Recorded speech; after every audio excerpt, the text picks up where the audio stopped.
बाहर के लोग और ताने देने लगे, बोले तो पागल ही हो गया, किसी काम का नहीं है, अब बताओ, अपने हाथ ही कटवा दिए। लेकिन गौरवा काका के मन की स्थिति भाव कौन समझे? मेरे पास हाथ नहीं है, इसका कभी उनको, इसकी कभी लज्जा नहीं, इसका कभी उनको ऐसा नहीं लगा कि मुझ पे हाथ क्यों नहीं है, बल्कि वो तो प्रसन्न रहते थे। अच्छा है, इन्होंने विट्ठल की कसम नहीं मानी, ऐसे हाथों को क्या रखना। पर एक दिन श्री मंदिर में कीर्तन चल रहा था, और कीर्तन में जैसे ही गरज होने लगी, कीर्तन अपनी उत्ताल उर्मियों को छूने लगा, वैष्णव जन उछल उछल करके नृत्य करने लगे। और उसी कीर्तन के मध्य में जब पंडरीनाथ भगवान प्रकट हो गए और प्रकट होकर के कीर्तन करने लगे, आनंद निमग्न हो गए, वैष्णवों के साथ, वैष्णवों के बीच में घूम घूम करके श्री पंडरीनाथ भगवान नृत्य करने लगे। उसी कीर्तन में गौरवा काका बैठे थे,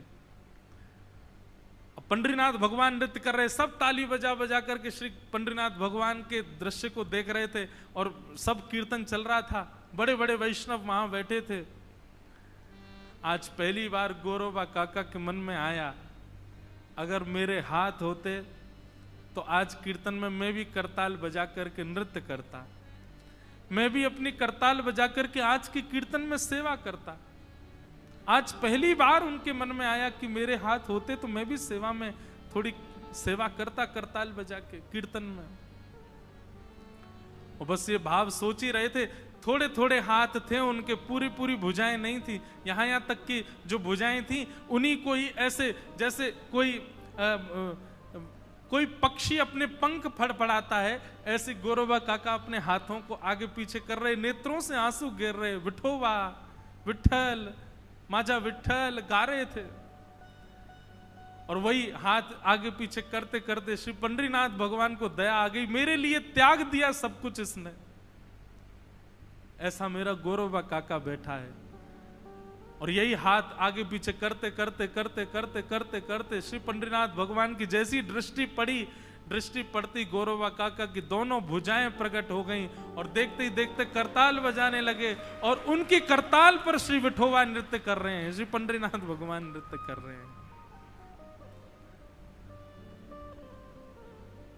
ऐसे भक्त हुए श्री पंडरीनाथ भगवान के। अपनी सिचुएशन की शिकायत नहीं, अपनी स्थिति की शिकायत करके भजन से बचो मत। जैसी सिचुएशन, जैसी स्थिति ठाकुर जी प्रकट कर रहे हैं,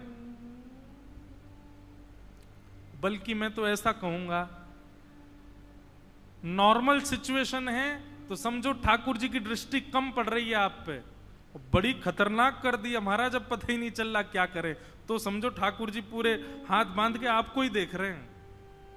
भाई जब टीचर की दृष्टि नहीं होती ना, तो चीटिंग कर ली जाती है अगल बगल से, एग्जाम क्लियर हो जाता है। पर टीचर आगे ही बैठ जाए कुर्सी डाल के, अब लिख बेटा, तो लिखने में हाथ कांपते हैं। आप भक्त हो और आपकी सिचुएशन ऐसी कर दी है कि बस लोग बाग भी दया करते हैं आपके ऊपर, तो समझो ठाकुर जी सामने कुर्सी डाल के बैठे हैं मेरे।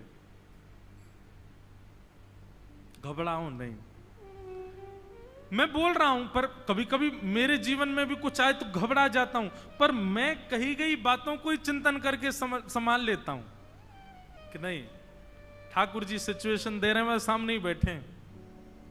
और उस समय बात करने लगा करो लाल जी से, वाह ठाकुर जी खूब आनंद आ रहा होगा, है मैं गिर रहा हूं, पढ़ रहा हूं, लुढ़क रहा हूं, आपको सुख मिल रहा होगा, कोई बात नहीं ठाकुर जी, पर चिंतित मत होना, विश्वास मत तोड़ना। ठाकुर जी कितना भी खेल लें आपके साथ, गिरने नहीं देंगे। विश्वास अपना प्रबल रखना। ऐसे जैसे बालक को चलना सिखाती है ना मैया, तो उंगली पकड़ करके ऐसे खड़ा करती है उसको, और उसके बाद जब पैर आगे धरता, बच्चा बड़ा खुश होता है कि मेरी माँ मेरा हाथ पकड़ के चला रही है। लेकिन जब वो माँ धीरे धीरे ऐसे उंगली से उसके हाथ हटाने लगती है, तो बालक को घबराहट होती है, ये मेरा हाथ क्यों छोड़ रही है, ये छोड़ देगी तो मैं गिर जाऊंगा। और वो हाथ जैसे ही छोड़ देती है अपना, उस समय वो खुशी में बालक चलता चलता दुखी हो जाता है, घबरा जाता है, सोचने लगता अब गिरा अब गिरा अब गिरा, लेकिन जैसे ही गिरने लगता है तुरंत मां उसको पकड़ लेती है। ऐसे ही ठाकुर जी करते हैं, आपकी हाथ पकड़ेंगे, खड़ा करके आपको चलाएंगे, जब आप चलोगे बड़ा अच्छा लगेगा आपको, अब सब अच्छा है।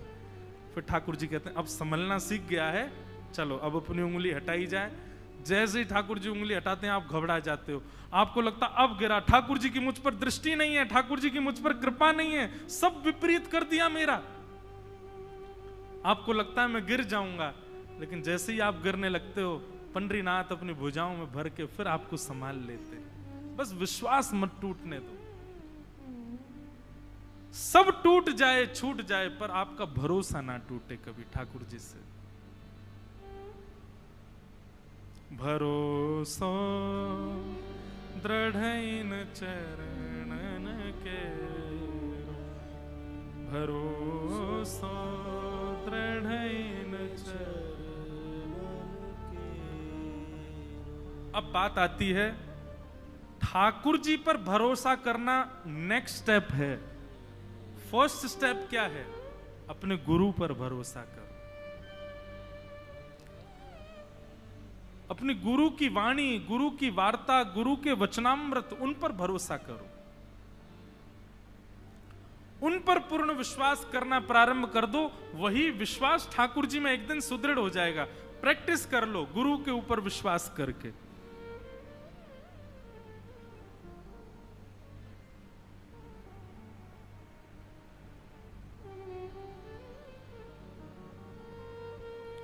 भरोसा।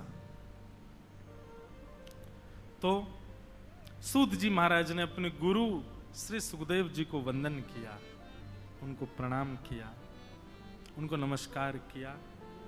ऐसे गुरु के चरणों में हम भी प्रणाम करते हैं, वंदन करते हैं। और गुरु रूप में बंधुओं,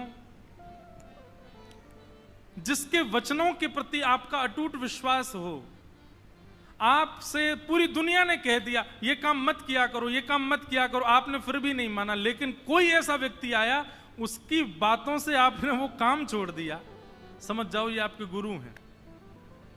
पूरी दुनिया आपके पीछे पड़ी ऐसा करो, लेकिन आपने नहीं किया, लेकिन किसी की वाणी मान करके आपके मन में तुरंत आए ये तो मुझे करना चाहिए, वही आपके गुरु हैं।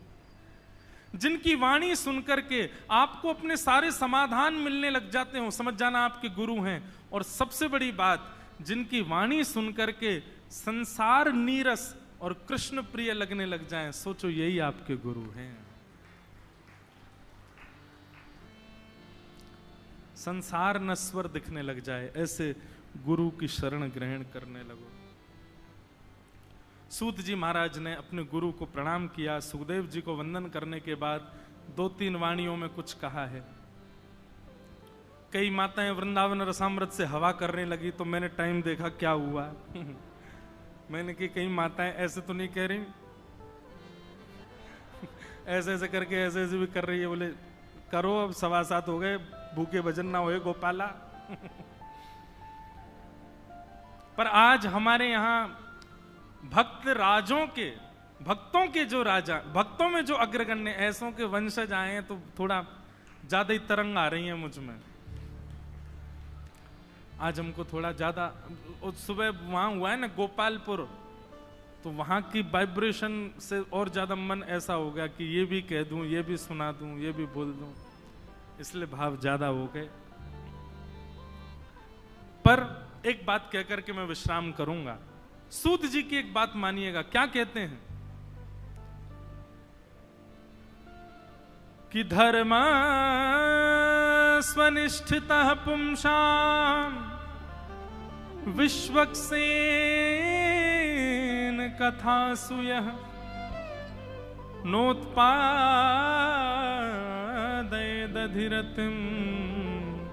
श्रमये वही केवलम। बहुत ध्यान से सुनो। सूत जी महाराज कहते हैं बहुत अच्छी बात, आप पूरे श्रावण के महीना व्रत करो, लेकिन आपका व्रत महादेव स्वीकार कर रहे हैं कि नहीं आपको कैसे पता चलेगा? आप महादेव पर बिल्वपत्र चढ़ाओ, 1008 विल्लुपत्र चढ़ाओ, आपके विल्लुपत्र महादेव स्वीकार करते हैं कि नहीं, कैसे पता चलेगा? आप श्रीमन नारायण श्री पंडरीनाथ भगवान के चरणों में सहस्त्रार्चन करो तुलसी का, आपके भाव पंडरीनाथ जी स्वीकार कर रहे हैं कि नहीं, कैसे पता चले? खीर का भोग लगाओ, 56 भोग लगाओ, सोने का छत्र चढ़ाओ, पर ठाकुर जी आपसे प्रसन्न है कि नहीं, इसका प्रमाण क्या है? आपके द्वारा किए गए परोपकार, तीर्थ यात्रा, नाम जप, साधन, अनुष्ठान, ये सब ठाकुर जी ने स्वीकार किए, इसका प्रमाण क्या है? तब सूत जी महाराज कहते हैं, किसी सत्संग में जाकर के बैठना, किसी कथा में जाकर के बैठना, और उस कथा में, सत्संग में यदि आपकी रुचि बढ़ने लग जाए, आपका मन लगने लग जाए, तो समझ जाओ आपके द्वारा किए गए साधन ठाकुर जी स्वीकार करते हैं। आप लोग ये मत सोचना कि ये अपनी कथा चलवाने के लिए ये सब बात कर रहे हैं, नहीं। इनकी कथा में हम मन लगा के बैठे, मेरी कथा है ही नहीं। मेरी कथा तो ये, मेरी कथा क्या होगी कि मैं वृंदावन वासी हूं, मैं ठाकुर जी का बेटा हूं, नर्मदा मेरी मैया हैं, मैं ऐसे इस स्कूल में पढ़ा, इस कॉलेज में पढ़ा, मेरी इतनी उम्र है, मैंने ऐसा किया, ये मेरी कथा हुई? हम तो ठाकुर जी की कथा सुना रहे हैं आपको, गौरबा काका की कथा सुना रहे हैं, जनाबाई की कथा सुना रहे हैं, भक्त तुलसीदास जी की कथा सुना रहे हैं, सूरदास, तो ठाकुर जी की कथा है ना। कथा में, सत्संग में रुचि होना, एक बार को आपको अन्य साधनों में रुचि नहीं है, लेकिन पता चल जाए, आप हैदराबाद में रहते हो, मुंबई में रहते हो, कोई गलती से कह दे कि हमारे नगर में कथा हो रही है, और एक वृंदावन से आचार्य आए हैं, कथा सुना रहे हैं, तुरंत आपके मन में हो, मैं कैसे समय निकालूं, और आपने अपने जरूरी 4 काम स्थगित किए, बोले ये परसों कर लूंगा, कल मैं कथा सुनने जाऊंगा, समझना आपके पूर्व के किए गए सारे साधन ठाकुर जी स्वीकार कर चुके हैं, इसीलिए कथा में रुचि हो रही है। देखो अब प्रमाण से सुन लो, धर्म स्वनिष्ठितः पुंसाम विश्वक्सेन कथासु यः। एक धार्मिक व्यक्ति की निष्ठा ठाकुर जी स्वीकार कर रहे हैं, ये कैसे समझें? बोले विश्वक्सेन भगवान की कथा में यदि रुचि हो रही है, तो समझो कि आपके द्वारा किए गए सब कर्म ठाकुर जी स्वीकार करते हैं, नहीं तो आप कितनी भी तीर्थ यात्रा करो, कितने भी साधन करो, कितने भी पुण्य करो, कथा में जाने से आपको लगता है यार क्या 3 घंटा बर्बाद करना, मन लगेगा नहीं, बैठना, वहां बैठ के सुनना, ऐसी मन में विचारधारा आ रही है, तो आपके द्वारा किए गए सारे साधन श्रम एव ही केवलम, केवल मेहनत हैं, ठाकुर जी उससे प्रसन्न नहीं। 7 के 7:15 बज गए, 7:15 के 7:30 बज जाएं, इससे आपको कोई दिक्कत नहीं है, तो समझो ठाकुर जी आपसे प्रसन्न है। और 7 बजते ही आप ऐसे हवा करने लग गए, देखो मैया दिखा रही नीचे वृंदावन रसामृत, आप तो इसलिए दिखा रही हैं कि गा दो, पर मुझे ऐसा लगा 2-4 ने संकेत किया हो महाराज जी 7 बज गए। नहीं, आप सब, मैं विनोद में हंसी कर रहा हूं, ऐसी कोई बात नहीं। इस प्रकार श्री सूत जी महाराज वर्णन कर रहे हैं। अब कल बंधुओं 4था दिवस है कथा का। कल क्या होगा? गोविंदा आला रे आला, जरा संभाल ब्रजबाला।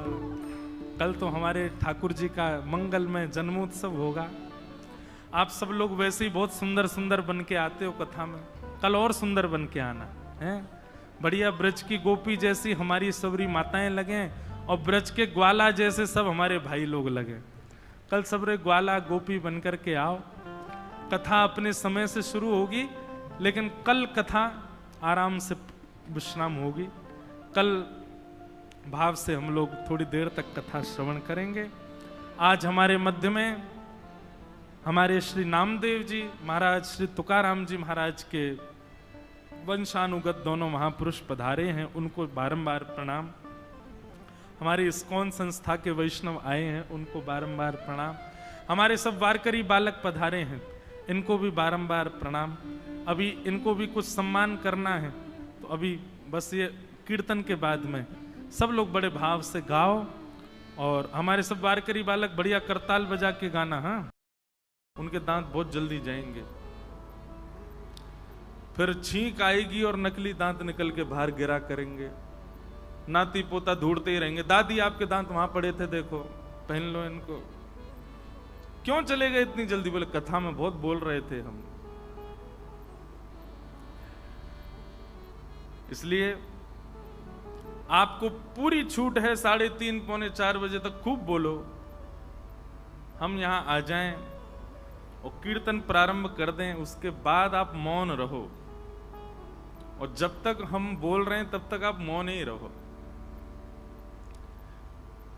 तो ये हमारा बड़ा सौभाग्य है कि भू वैकुंठ पंढरपुर में हम आप सब लोग भगवत भागीरथी श्रीमद् भागवती कथा को श्रवण करने के लिए एकत्रित हुए हैं। ये हमारा परम सौभाग्य है।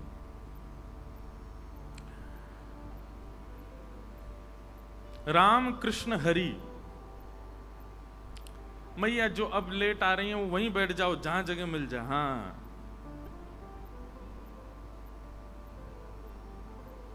कथा सुनने के भी बड़े नियम हैं।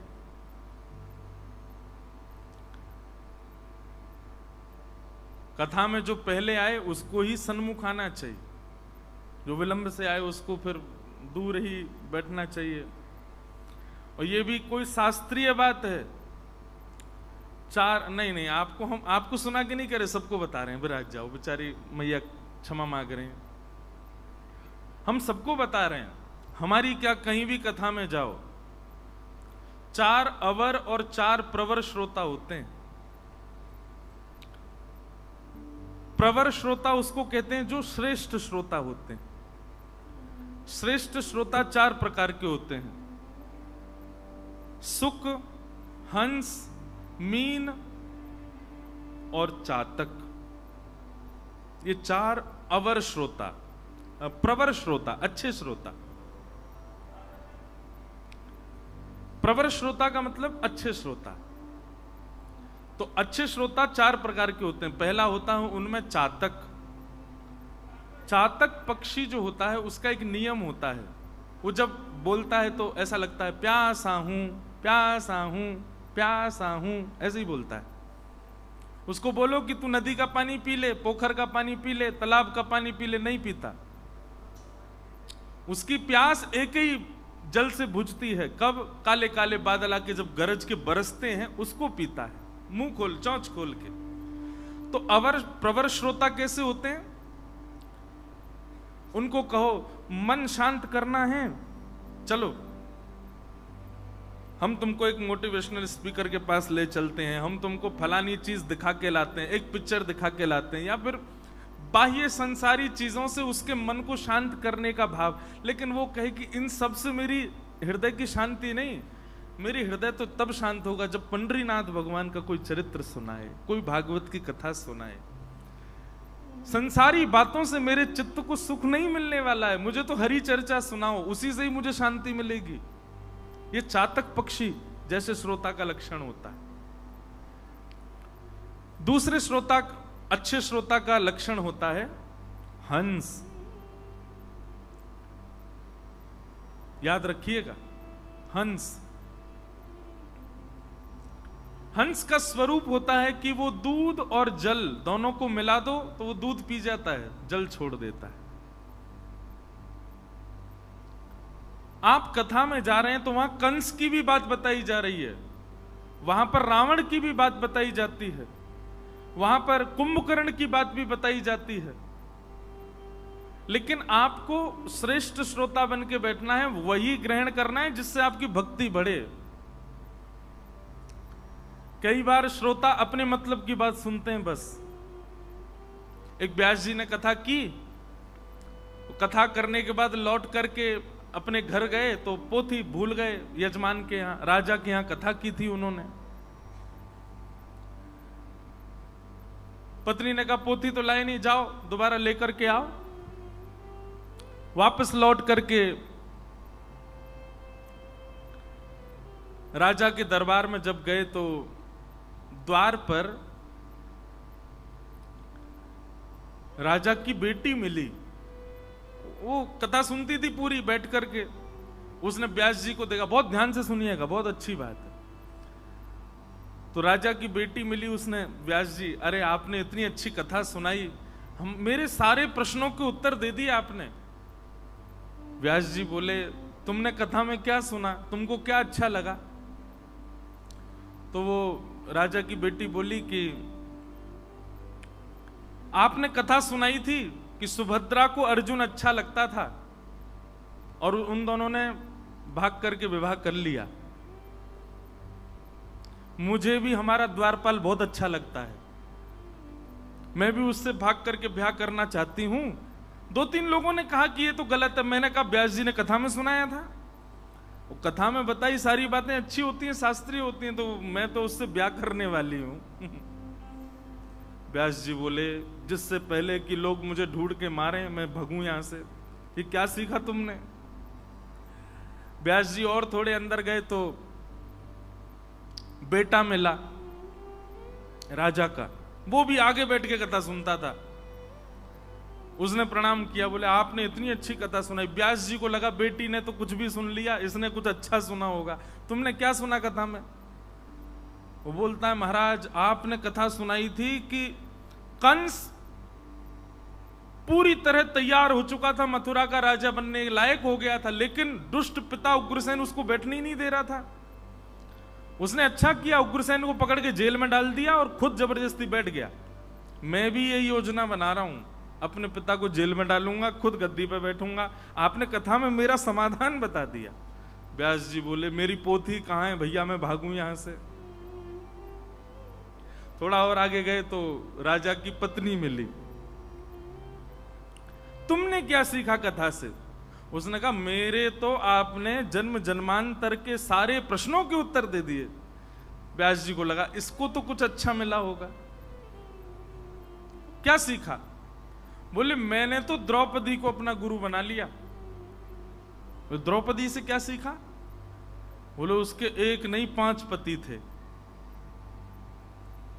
मेरा भी मन भर गया राजा से। अब मैंने भी 2-3 बढ़िया प्रेमी ढूंढ लिए नगर में, उनसे ब्याह करूंगी एक साथ। आपने कथा में सुनाया था। व्यास जी बोले मैं जल्दी जाऊं, मेरी पोथी कहां है? भीतर पहुंचे तो राजा बैठा था, मुख्य यजमान। आइए आइए आइए व्यास जी आइए, आपने तो हमारी महाराज कितनी पीढ़ियों को तार दिया कथा सुना करके, ऐसी कथा सुनाई आपने। व्यास जी बोले तुमने क्या सीखा? तुम कुछ अच्छा सीखे होंगे, बताओ। बोले मैंने तो दुर्योधन को गुरु बनाया। बोले दुर्योधन से क्या सीखा? बोले दुर्योधन ने स्पष्ट कह दिया सभा में, सुच्चग्रैव न दास्यामि बिना युद्धेन केशव, सुई के नोक के बराबर जमीन में बिना युद्ध के नहीं दूंगा। व्यास जी बोले हां तो? बोले मैंने दुर्योधन से यह सीखा कि सुई के नोक के बराबर जमीन, सुई के नोक के बराबर वस्तु अपनी किसी को भी बिना युद्ध के नहीं देनी चाहिए। व्यास जी मुझे पता है आप कथा सुनाने के बाद दक्षिणा मांगने आए हो, युद्ध करो दक्षिणा ले जाओ।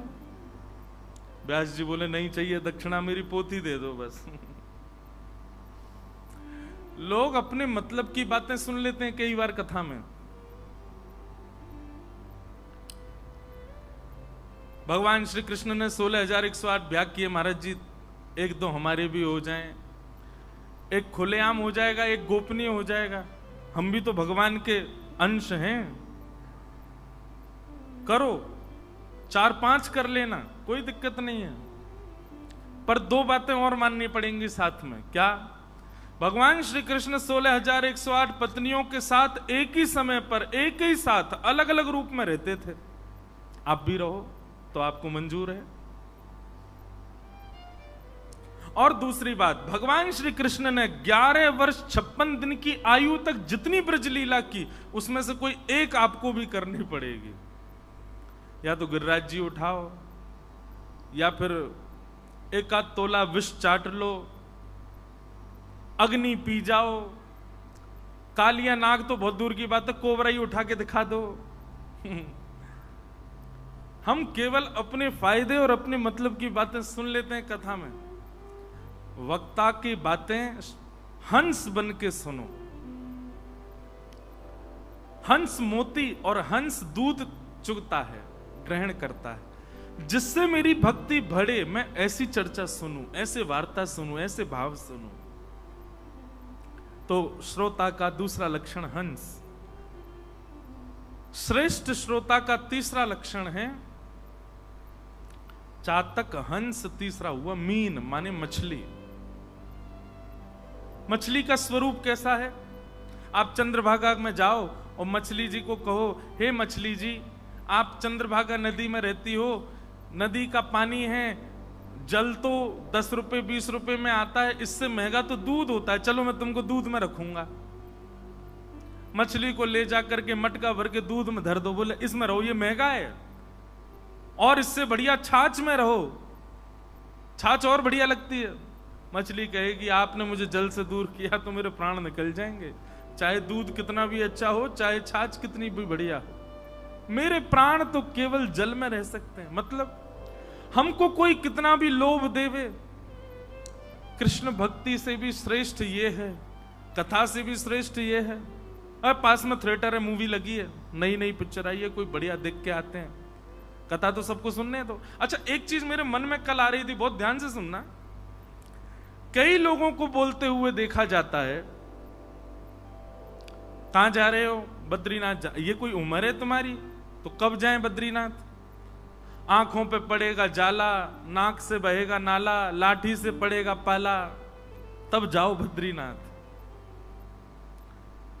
भक्ति के लिए सदैव आपने बुढ़ापे को ही क्यों रखा है? उल्टा होना चाहिए।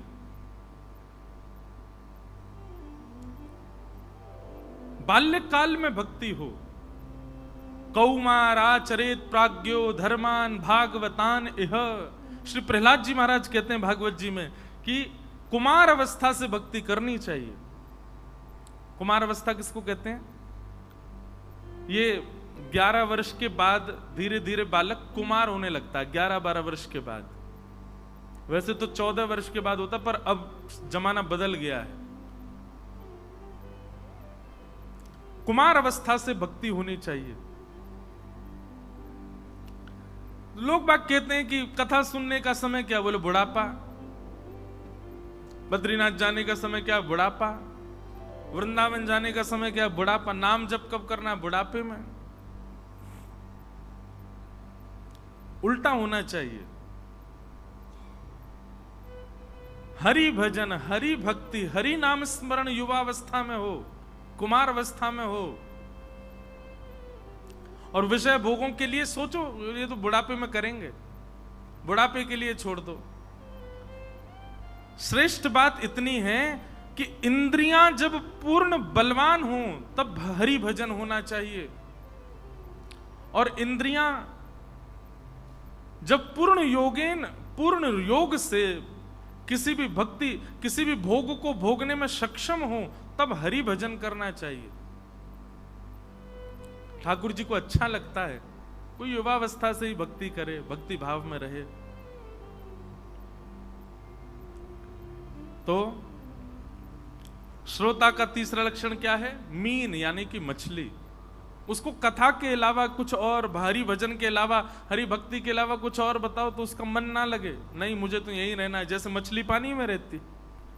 और अंतिम है सुख यानी कि तोता। तोते का स्वभाव है, वो रट लेता है सुनी हुई बातों को।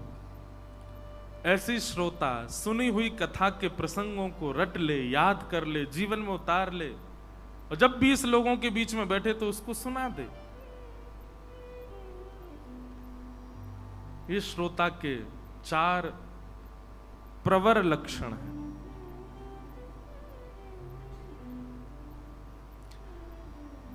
तो ऐसे श्रोता बनने का प्रयास करो, या तो सुख बनो, या हंस बनो, या मीन बनो, या चातक बनो। इनमें से कुछ बन सको तो ही आपको कथा समझ में आएगी, नहीं तो सब बाउंसर सिर के ऊपर से चले जाएंगे। आज कथा क्रम बहुत ज्यादा है, क्योंकि आज कृष्ण जन्मोत्सव होना है। आप सब लोगों का रूप स्वरूप और वातावरण ही बता रहा है कि आज उत्सव होने वाला है ठाकुर जी का। हम लोग कथा क्रम में जल्दी चलेंगे और फिर वहीं कुछ चर्चाएं श्रवण करते रहेंगे। सूत जी महाराज सौनकादि ऋषियों के प्रश्नों के उत्तर में भागवत की कथा कहना प्रारंभ करते हैं और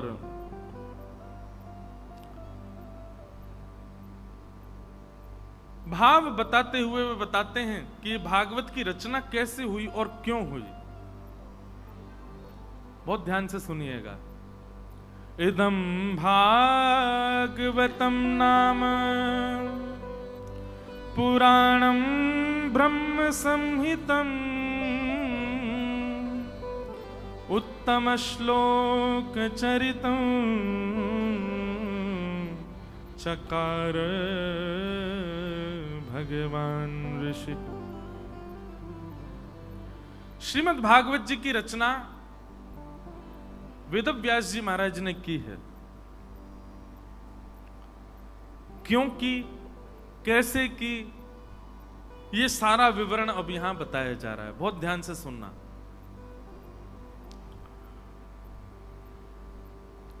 भागवत 4 शब्द होते हैं।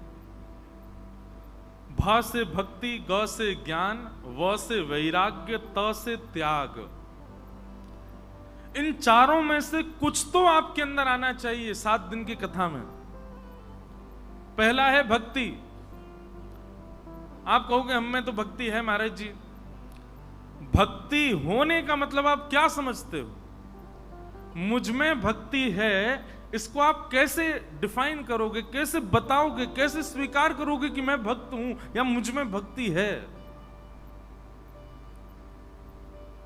भक्ति का प्रमाण केवल और केवल इस भाव से होता है कि ठाकुर जी आपसे प्रसन्न है तो समझो कि आप भक्त हो। और ठाकुर जी की प्रसन्नता नहीं है तो लगे रहो, हजारों खड़े हैं लाइन में, लाखों कर रहे हैं भक्ति। ठाकुर जी की प्रसन्नता बताती है कि आप भक्त हो। और ठाकुर जी की प्रसन्नता किसमें है?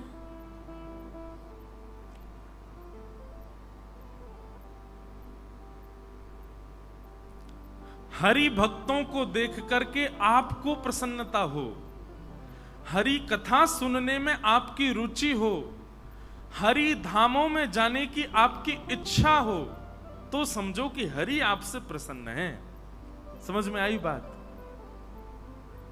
हरि दासों को देख करके आपको प्रसन्नता।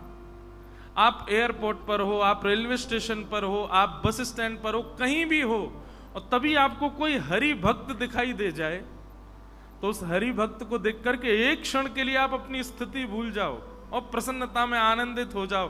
जैसे पंडरीनाथ भगवान के जैसे ही सामने आप पहुंचते हो, दोनों भुजाएं खड़ी हो जाती हैं, जय हो विठल नाथ की जय हो, पंडरीनाथ की जय हो। ठाकुर जी को देख करके जितनी प्रसन्नता होती है उतनी प्रसन्नता हरि भक्त को देख करके होवे। तो ये पहला लक्षण है इस बात का कि आपसे ठाकुर जी प्रसन्न हैं। कभी करके देखिए। आप फ्लाइट में जाते हो, एयरपोर्ट पर हो, और तभी आपको कोई हरि भक्त दिख जाए। हरि भक्त की पहचान क्या है? माथे पर उर्दपुंड होगा, गले में कंठी माला होगी, स्वरूप रूप वैष्णवों का सा होगा। समझ जाओ कि हरि भक्त है। और उस हरि भक्त से भले ही कुछ मत करो, समीप जाके एक बार जय श्री कृष्ण, राधे राधे कुछ तो बोलो, बस इतना ही करो, लेकिन प्रसन्न भाव में। आपको सुख मिलना चाहिए उसको देख करके। दूसरी बात, हरि कथा में रुचि होना, कथा के प्रति सजग होना, रुचि होना, यह भगवत प्रसन्नता का प्रतीक है। और तीसरा, जब भी भ्रमण का मन करे तो हरि जहां विराज रहे हैं ऐसे स्थानों में जाने की रुचि होना, भाव मन में होना, यह भी हरि प्रसन्नता का प्रतीक है। ये 3 घटनाएं आपके साथ घटती हैं, ये 3 सिचुएशंस अगर आती हैं तो समझो हरि आपसे प्रसन्न है।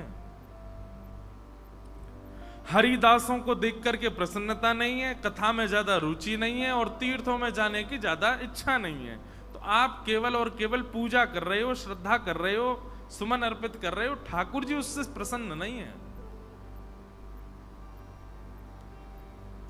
हरि प्रसन्नता की ये 3 लक्षण।